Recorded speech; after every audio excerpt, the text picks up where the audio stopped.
நம்ம பருப்பு கீரை கடையல் சாம்பார் பார்க்க போகிறோம். வாங்க வீடியோக்குள்ளே போகலாம். நான் பருப்பு ஆல்ரெடி ஊற வச்சு கழுவி எடுத்து வச்சுருக்கேன். பருப்பு கீரையும் நல்லா கழுவி எடுத்துருக்கேன். இப்போது அதை நம்ம சேர்த்துக்கலாம்.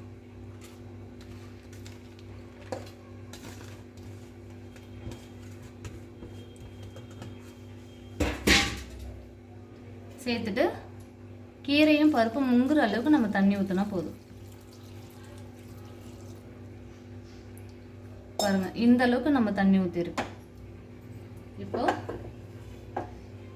ஒரு 6-7 பல்லு பூண்டு சேர்த்துக்கிறேன்.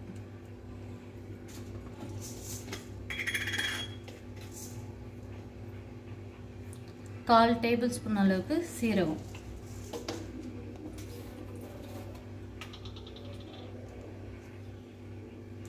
கால் டேபிள் ஸ்பூன் அளவு மஞ்சத்தூள், ஒரு கால் டேபிள் ஸ்பூன் அளவு உப்பு சேர்த்துக்கலாம். உப்பு இப்போ நம்ம கொஞ்சம் போல் சேர்த்துக்கலாம். நம்ம சமைச்சு முடிக்கும்போது டேஸ்ட் பண்ணி பார்த்துட்டு நம்ம சேர்த்துக்கலாம். இப்போ ஒரு பச்சை மிளகாய் வெட்டி வச்சுருக்கேன், அதை சேர்த்துக்கலாம். இப்போ ஸ்டவ் ஆன் பண்ணிவிட்டு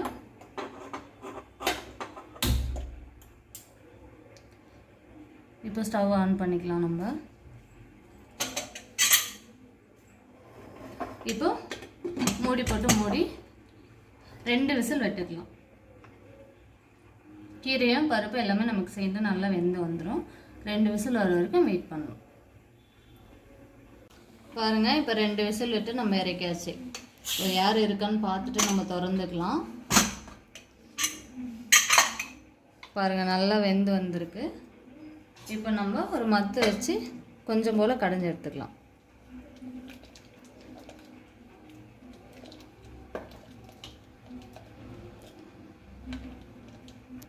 பாருங்கள், இந்த மாதிரி நம்ம கீரையும் பருப்பும் நல்லா மசிஞ்சு வந்திருக்கு.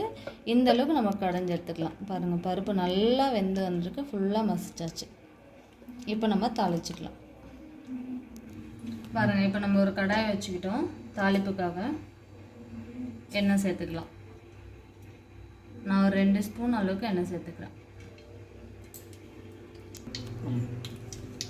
இப்போ கடுகு ஒரு 1/4 டேபிள் ஸ்பூன் சேர்த்துக்கலாம்.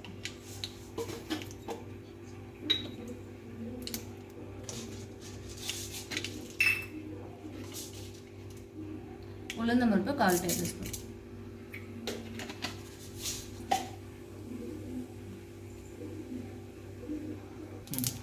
பூண்டு நான் ஒரு 5-6 பல்லு பூண்டு எடுத்துருக்கேன். நம்ம கத்தி வச்சு நசுக்கி சேர்த்துக்கலாம். பூண்டு சேர்த்துக்கலாம். அடுத்து ஒரு வெங்காயம் கட் பண்ணியிருக்கேன், ஒரு தக்காளி, கொஞ்சம் போல் காஞ்ச மிளகாய், 4 காஞ்ச மிளகாய் சேர்த்துக்கிறேன். கூடவே வெங்காயம் சேர்த்துட்டு நம்ம நல்லா வதக்கி வச்சுக்கலாம்.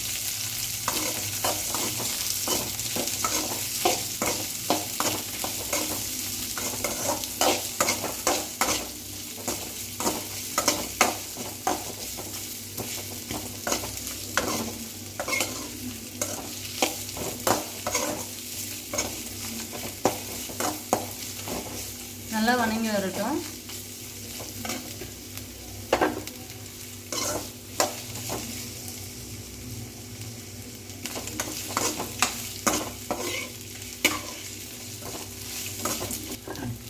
இப்போ கட் பண்ணி வச்சிருக்க தக்காளியை சேர்த்துக்கலாம்.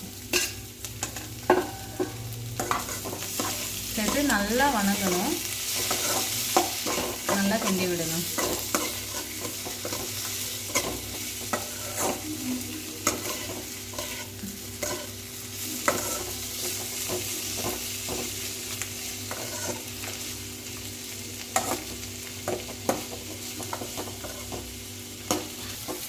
பாருங்கள், நல்லா வதங்கி வந்துடுச்சு. வெங்காயம், தக்காளி, பூண்டு எல்லாமே. இந்த நேரத்தில் நம்ம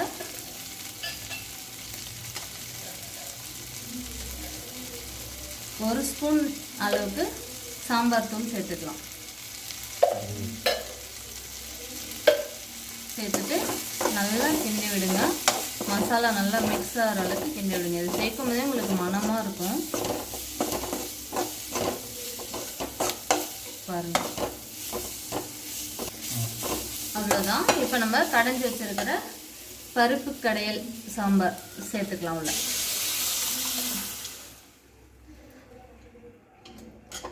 சேர்த்துட்டு நல்லா கிண்டி விட்டுக்கலாம்.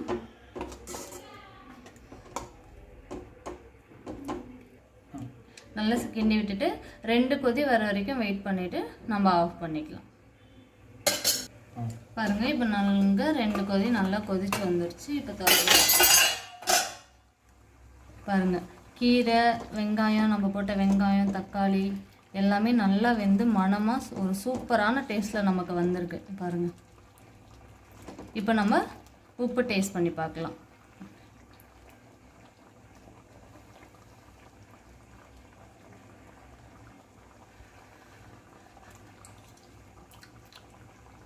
எனக்கு உப்போட அளவு கொஞ்சம் கம்மியாக இருக்குது, நான் கொஞ்சம் சேர்த்துக்கிறேன்.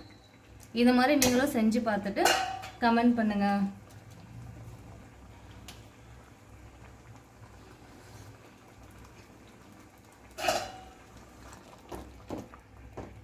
ஒரு சுவையான அருமையான பருப்பு கீரை கடையல் சாம்பார் இப்போ ரெடி ஆயிடுச்சு நமக்கு. தேங்க்யூ.